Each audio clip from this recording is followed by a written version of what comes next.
नमस्कार, खबर उत्तराखंड देख रहे हैं आप। मैं हूं आपके साथ ज्योति। चलिए रुक करेंगे खबरों का। प्रधानमंत्री के आदि कैलाश और जागेश्वर दौरे को लेकर भाजपा के नेताओं में खासा उत्साह है।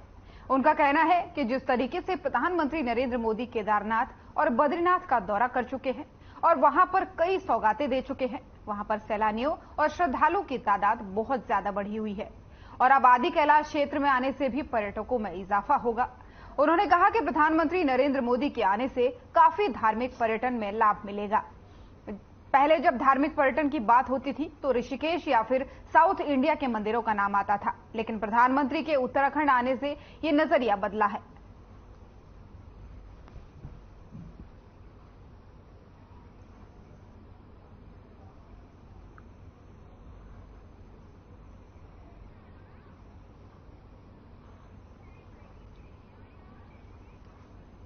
वहीं पीएम के पिथौरागढ़ दौरे को लेकर के कांग्रेस प्रदेश अध्यक्ष करण माहरा का बयान सामने आया है।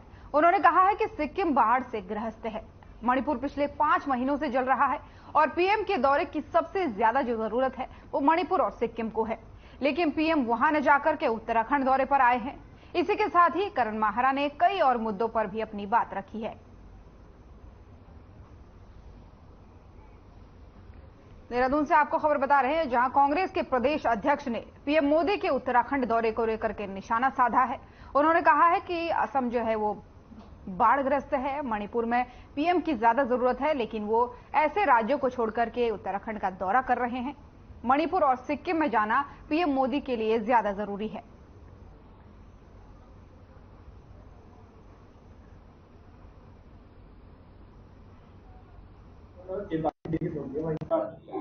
इस समय देश के 2 ऐसे अंग बड़े परेशान हैं। सिक्किम जो बाढ़ और आपदा से ग्रसित है और दूसरा मणिपुर जो 5 महीने से चल रहा है। सर्वाधिक आवश्यकता इस समय प्रधानमंत्री की मणिपुर और सिक्किम में थी और वहां न जाके उत्तराखंड आए हैं। ये आश्चर्यजनक है। उम्मीद हमें कोई नहीं है, क्योंकि केदारनाथ के भक्त बन के वो आए थे, गर्भगृह के कानून तोड़ के गए और केदारनाथ में जो 230 किलो सोना 19 घोड़ों में गया था पता करते, वो 23 किलो रह गया। हमको लगता था स्वयं संज्ञान लेके वो कोई जांच बैठाएंगे, लेकिन ऐसा कुछ देखने को नहीं मिला। उस समय अंकिता का केस बहुत चरम पे था।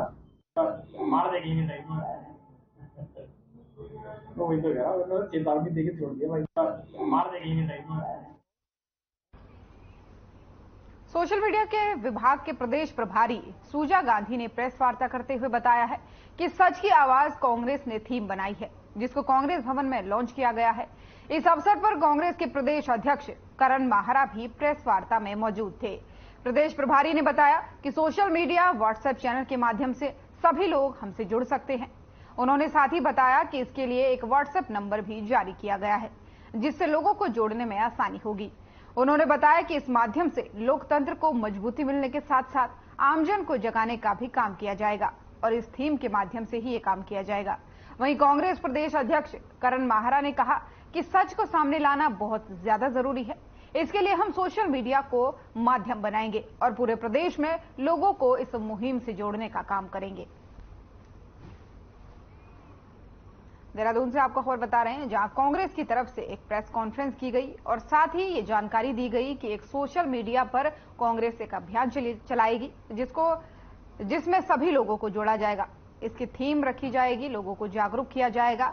इसके लिए एक व्हाट्सएप नंबर भी जारी किया गया है। कांग्रेस के प्रदेश अध्यक्ष करण माहरा ने यह जानकारी दी है कि इस नंबर के माध्यम से और व्हाट्सएप चैनल के माध्यम से लोग कांग्रेस से जुड़ सकेंगे।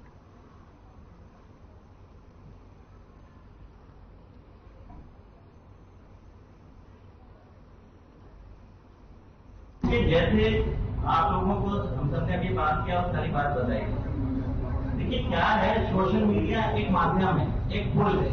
इस माध्यम का इस्तेमाल हम लोगों से जुड़ने में और लोगों को जोड़ने के लिए करेंगे। और दूसरा जो आज हमारी लड़ाई है, फिर से मैं रिपीट करता हूँ, आज हमारी लड़ाई किसी भाई बंधुओं से नहीं है। आज हमारी लड़ाई जो है झूठ के साथ है, क्योंकि वो झूठ जो है, झूठ की वजह से नफरत फैल रहा है और नफरत की वजह से आपस का जो भाईचारा है उससे खतरा है।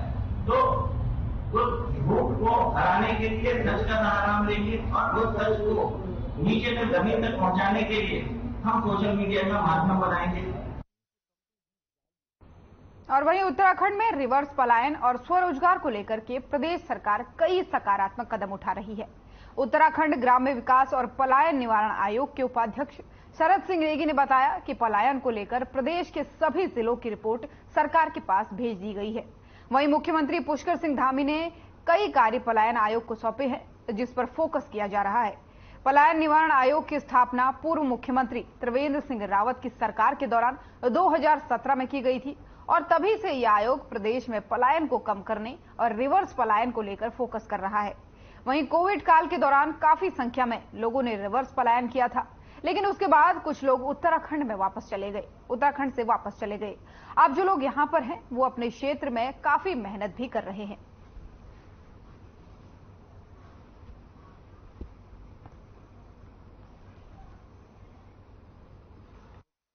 आयोग एक थिंक टैंक है और इसका गठन जो है 2017 के आखिरी में हुआ था। और पहले तो हमने पूरे प्रदेश का एक सर्वे किया कि पलायन कहाँ हो रहा है, इसका आयाम क्या है। देखिए, पलायन सब बोलते हैं, लेकिन ऐसा नहीं है कि सब जगह से पलायन हो रहा है। कई जगह बहुत ज्यादा है, कई जगह कम है, अलग अलग प्रकार का पलायन है। तो एक 2018 में सर्वे हुआ और फिर हर जनपद की रिपोर्ट सौंपी गई है। अभी उधम सिंह नगर की रिपोर्ट अभी पिछले माह हमने सरकार को सौंपी है। अब जो है सीएम साहब ने, क्योंकि अध्यक्ष है, उन्होंने 2-3 काम बोले हैं जिस पर हम लोग काम कर रहे हैं।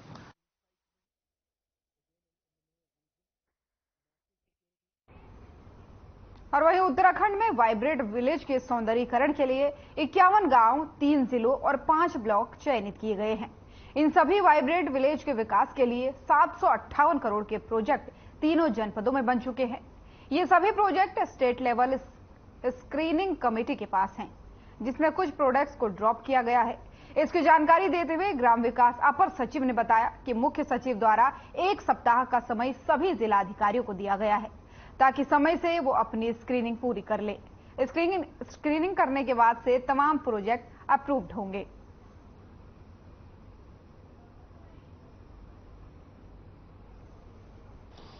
जैसा कि आप लोग सब जानते हैं कि हमारे उत्तराखंड में 51 गांवों का चिन्हीकरण किया गया है, 3 जनपदों में और 5 ब्लॉक में। तो इन 51 गांवों का वाइब्रेंट विलेज का एक्शन प्लान बनने की बात हुई थी, जिसमें अभी लगभग हमें जिलों से जो एक्शन प्लान्स बने हैं वो 758 करोड़ के बने हैं। 758 करोड़ के प्लान अभी स्टेट लेवल स्क्रीनिंग कमेटी में गए हैं, जिसमें कुछ योजनाएं ड्रॉप की गई हैं, कुछ योजनाओं को ऐड किया गया है। और ये 758 करोड़ कन्वर्जेंस है, मतलब 758 करोड़ में लगभग कुछ 115 करोड़ का जो प्लान है वो हमारा सेंट्रल स्पॉन्सर्ड स्कीम से आया जाएगा।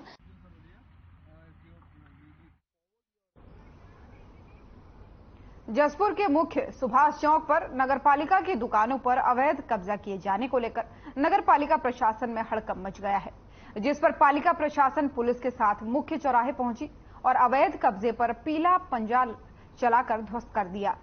बताया गया है कि कई दुकानें लंबे समय से खाली पड़ी थी, लेकिन अज्ञात व्यक्तियों ने अचानक दुकानों पर कब्जा न होकर इसे शटर लगवा दिया, जिसको पालिका प्रशासन ने अवैध कब्जे को हटाकर अपने कब्जे में ले लिया है। जसपुर से आपको खबर बता रहे हैं, जहां दुकानों पर अवैध कब्जे को लेकर की कार्रवाई की गई है। प्रशासन ने इस अवैध कब्जे पर बुलडोजर चला दिया है। वहीं पालिका प्रशासन में इस बुलडोजर कार्रवाई से हड़कंप मच गया है। कई समय से कई दुकानें बंद थी, लेकिन कई दुकानों को अवैध तरीके से चलाया जा रहा था, जिस पर अब प्रशासन का बुलडोजर चल चुका है और प्रशासन ने कार्रवाई करते हुए कई दुकानों पर बुलडोजर कार्रवाई की है। और इस कार्रवाई को देखते हुए पालिका प्रशासन में हड़कंप भी मच गया है।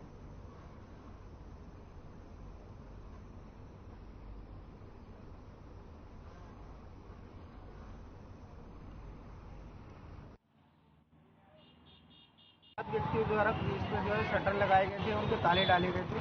नगर पालिका की टीम ने पुलिस बल के साथ आके आज की डेट में जो है इसको अपना कब्जा फिर से कर दिया है, जेसीबी से हटवा दिया गया है। सर, नाम सामने नहीं आ रहा है। अज्ञात व्यक्तियों को जानकारी जो है पुलिस को जो है सूचना दी थी।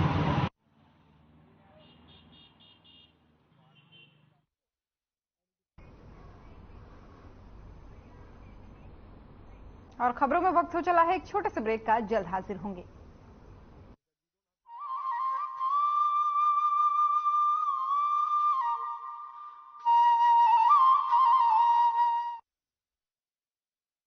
श्रेष्ठ भारत की अप्रतिम विकास यात्रा में देश का मान बढ़ाता आदर्श राज्य उत्तराखंड आज अपने स्वर्णिम दशक के दौर से देश दुनिया को रूबरू करा रहा है और अपनी सफल औद्योगिक विकास यात्रा की नई परिभाषा लिख रहा है। निवेशकों के पसंदीदा इन्वेस्टमेंट डेस्टिनेशन के रूप में उत्तराखंड आज अपार संभावनाओं से भरे इन्वेस्टमेंट सेक्टर्स में हो रहे हजारों करोड़ों के निवेश से आगे बढ़ रहा है। राज्य में 2000 से अधिक व्यावसायिक अनुपालनों में सुधार और उद्योगों के लिए अनुकूल विकसित इकोसिस्टम से 27 से ज्यादा फोकस नीतियां, 200 से अधिक निवेश योग्य परियोजनाओं और 6000 एकड़ से अधिक सरकारी लैंड बैंक के साथ उत्तराखंड आज अपने निवेशकों के लिए सफलताओं भरा भविष्य सुनिश्चित कर रहा है। आइए जुड़िए ग्लोबल इन्वेस्टर समिट 2023 के साथ और दीजिए अपनी आर्थिक उन्नति को उड़ान।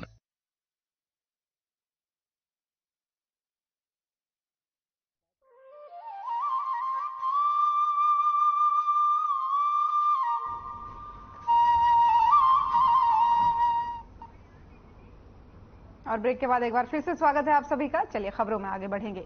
मुकेश अंबानी ने आज श्री बद्रीनाथ और श्री केदारनाथ धाम की यात्रा की और मंदिर में विशेष पूजा अर्चना की। अंबानी के साथ उनके पुत्र अनंत अंबानी की मंगेतर राधिका मर्चेंट और समधन भी दर्शन के लिए पहुंची। इस दौरान उन्होंने श्री बद्रीनाथ केदारनाथ मंदिर समिति को 5 करोड़ रुपए की धनराशि का चेक प्रदान किया। अंबानी का बद्रीनाथ और केदारनाथ पहुंचने पर बीकेटीसी ने स्वागत किया। वहीं अंबानी पहले बद्रीनाथ और उसके बाद से केदारनाथ धाम पहुंचे। बद्रीनाथ में बीकेटीसी अध्यक्ष अजेंद्र अजय ने अंबानी का अंग वस्त्र भेंट करके उनका स्वागत किया। वहीं अंबानी ने बीकेटीसी को 5 करोड़ रुपए की धनराशि दी।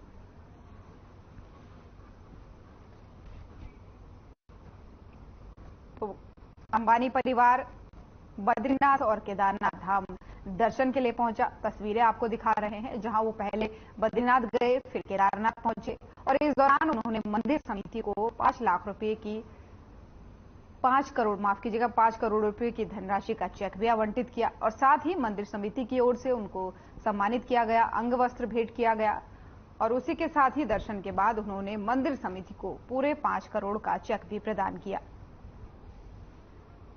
मुकेश अंबानी अपने बेटे की पुत्रवधू के साथ वहां पहुंचे थे। श्री केदारनाथ जी और श्री बद्रीनाथ जी की यात्रा करी और मंदिरों में विशेष पूजा अर्चना करी। उन्होंने श्री बद्रीनाथ केदारनाथ मंदिर समिति को 5 करोड़ रुपए की धनराशि चेक के माध्यम से प्रदान की है। इसके लिए मैं मंदिर समिति की ओर से आदरणीय अंबानी जी का आभार व्यक्त करता हूं। इसके अलावा जो मंदिर समिति के जो विभिन्न प्रस्तावित प्रोजेक्ट्स हैं उनको लेकर के भी मेरी उनसे चर्चा हुई है। उन्होंने उन प्रोजेक्ट्स में भी हमको यथासंभव सहयोग का आश्वासन प्रदान किया है।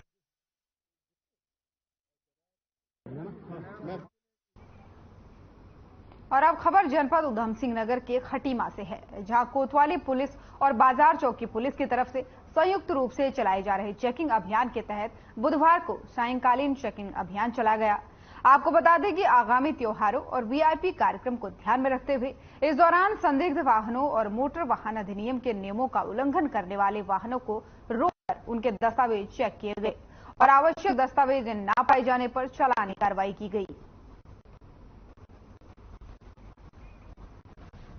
खटीमा से आपको खबर बता रहे हैं, जहां आगामी त्योहारों को लेकर के चेकिंग अभियान चलाया गया। इस दौरान पुलिस ने जरूरी दस्तावेज दिखाने के लिए कई सारे वाहनों को रोका। जो संदिग्ध वाहन थे उन्हें रोका गया और जिनके पास जरूरी दस्तावेज नहीं मिले, आवश्यक दस्तावेज नहीं मिले, उनका चालानी कार्रवाई की गई। कई सारे वाहनों को रोककर यहां पर कार्रवाई की गई। चेकिंग अभियान चलाया गया। रात्रि से लेके सुबह से लेके पूरे समय में यहां पर चेकिंग अभियान चलाया गया, जिसके बाद से कई सारे वाहनों को रोका गया जिनको संदिग्ध तौर पर देखा जा रहा था और इस दौरान उन लोगों पर चालानी कार्रवाई भी की गई। तस्वीरें आपको चेकिंग के दौरान की दिखा रहे हैं। नियमित रूप से जो जनपद में चेकिंग चली है, इसी क्रम में आज सायंकालीन चेकिंग चली है, जिसमें संदिग्ध वाहनों को और जो मोटर वाहन अधिनियम के नियमों का उल्लंघन करें उन वाहनों को रोककर उनका चालान किया। बिल्कुल त्योहारों को देखते हुए और भी जो वीआईपी कार्यक्रम है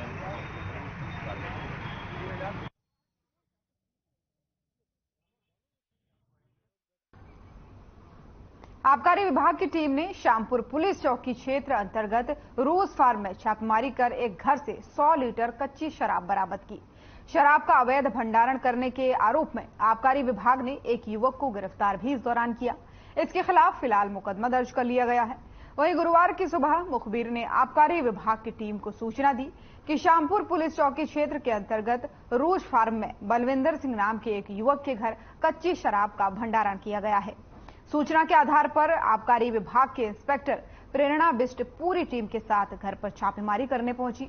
तलाशी के दौरान 100 लीटर कच्ची शराब आबकारी विभाग की टीम को बरामद हुई।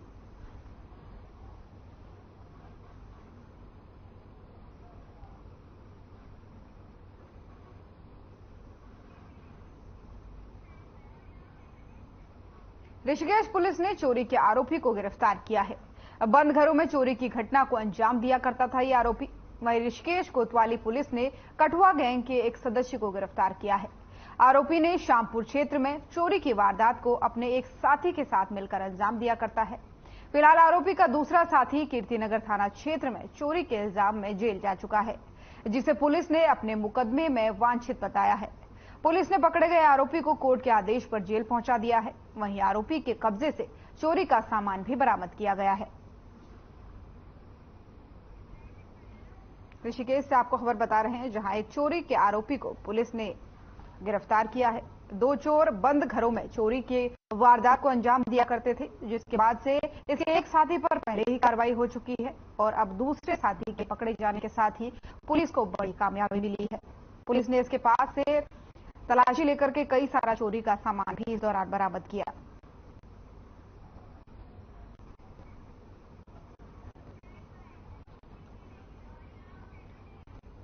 चोरों के इलाके में आतंक मचा रखा है चोरों ने।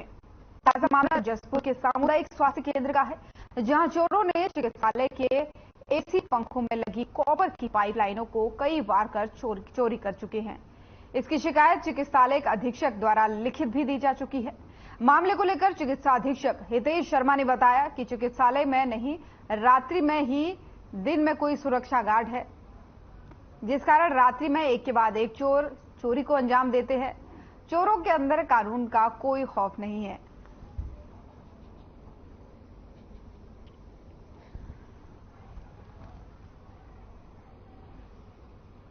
ऑक्सीजन प्लांट में, जनरेटर में अथवा एसी के जो कॉपर के वायर हैं उनकी चोरी लगातार कई बार हो चुकी है।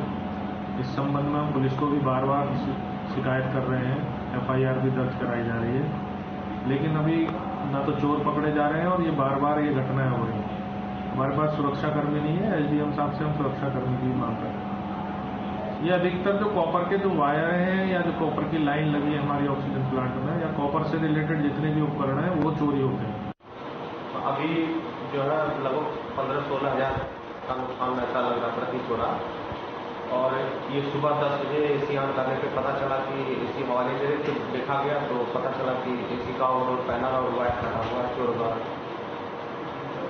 अभी FIR के लिए कार्यालय में सूचित किया गया है, वहाँ से बन रही है, अभी भेजी जा रही है। 3 महीने पहले भी यहाँ 3 ACO के वायर काटे जा चुके हैं और पूर्व में इस तरह की घटनाएं होती रहती हैं। इसकी बात कटी जा चुकी है। पुलिस द्वारा कोई भी एक्शन नहीं लिया गया।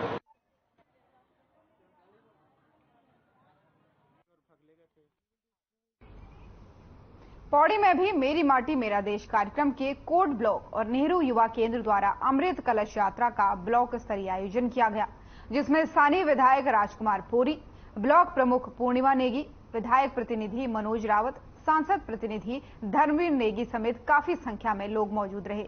वहीं पारंपरिक वाद्य यंत्रों के साथ सम्मान पूर्वक निकाली गई कलश यात्रा को विधायक ने गौरव का क्षण बताया है।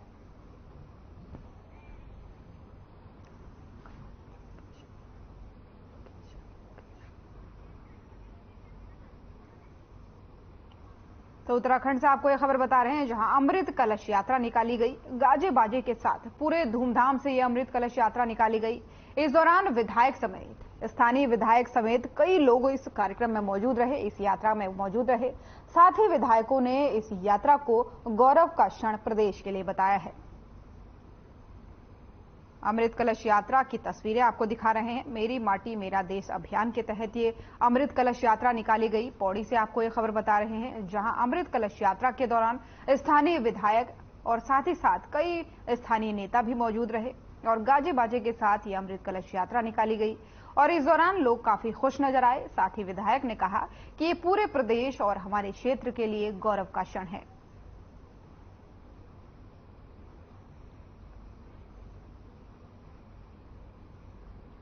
कार्यक्रम है और आदरणीय मोदी जी की सोच से निकला हुआ कार्यक्रम है, इसलिए ये कार्यक्रम वास्तव में जनता की भावनाओं से जुड़ा हुआ कार्यक्रम है और जो क्षेत्रों से मिट्टी कलेक्ट की गई थी उसे विकास खंड में एक कलश में एकत्रित करके इसके बाद दिल्ली में मिट्टी इकट्ठा होकर इसे हमारे मुख्यालय देहरादून भेजा जाएगा। उसके बाद वहां से ये मिट्टी जो है दिल्ली अमृत वाटिका में इसका यूज होना है। ये वास्तव में श्रद्धांजलि के रूप में सैनिकों के लिए श्रद्धांजलि के रूप में है और इसको कार्यक्रम को देखा जाए तो वास्तव में बहुत ही पुण्य कार्यक्रम है। बहुत सुंदर कार्यक्रम वहां पर महिलाओं के द्वारा किया गया। बड़े सम्मान के साथ उस मिट्टी को यहाँ से कलश में रखकर बड़े ढोल दमाओं के साथ वहां विदाई की गई।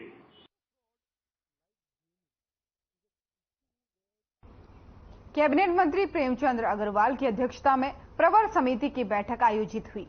कांग्रेस संगठन के उपाध्यक्ष मथुरा दत्त जोशी ने प्रवर समिति की बैठक को लेकर प्रतिक्रिया दी है। उन्होंने कहा है कि बीजेपी उत्तराखंड राज्य के समर्थन में न थी, न ही उत्तराखंड शहीद आंदोलनकारियों के हित में कार्य किए। उन्होंने कहा कि बीजेपी सरकार आंदोलनकारियों की मांग पर कोई विचार नहीं कर रही है। आरक्षण को भी ठंडे बस्ते में डाल दिया गया है, जिसे कांग्रेस बर्दाश्त नहीं करेगी।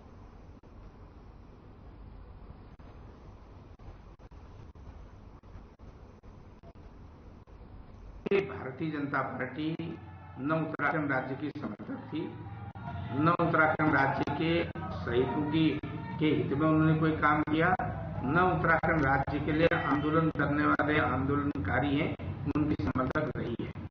अगर ये समर्थक होती तो 2021-2017 से ये पार्टी सरकार में है, भारतीय जनता पार्टी सरकार चला रही है, लेकिन आंदोलनकारियों की मांगों पर बिल्कुल विचार नहीं किया गया।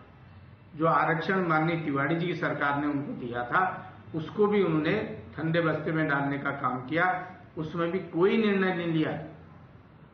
2/3 बहुमत की सरकार होने के बावजूद भी क्या जरूरत पड़ी थी आरक्षण के विधेयक को, आंदोलनकारियों के आरक्षण के विधेयक को प्रवर समिति को सौंपने की।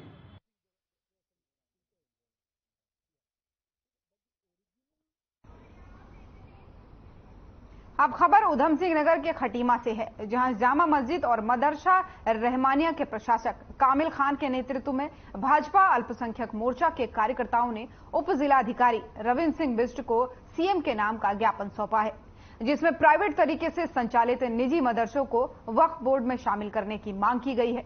वहीं ज्ञापन में बताया गया है कि चंदे की राशि से क्षेत्र में संचालित मदरसों पर संचालकों ने निजी स्वामित्व बना लिया है और मदरसे की आड़ में धर्म का व्यवसाय चलाकर निजी संपत्ति अर्जित कर रहे हैं। ऐसे मदरसों के खिलाफ आवश्यक कार्रवाई करने की मांग की गई है।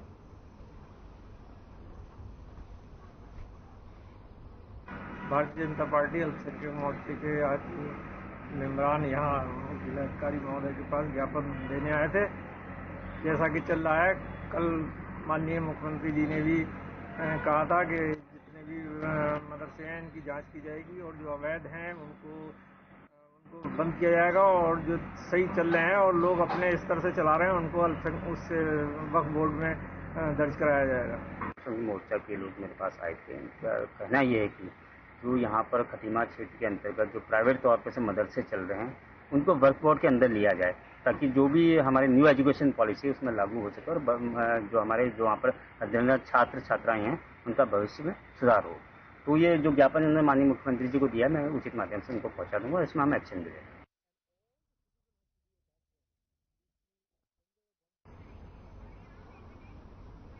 और खबर उत्तराखंड में फिलहाल इतना ही। नमस्कार।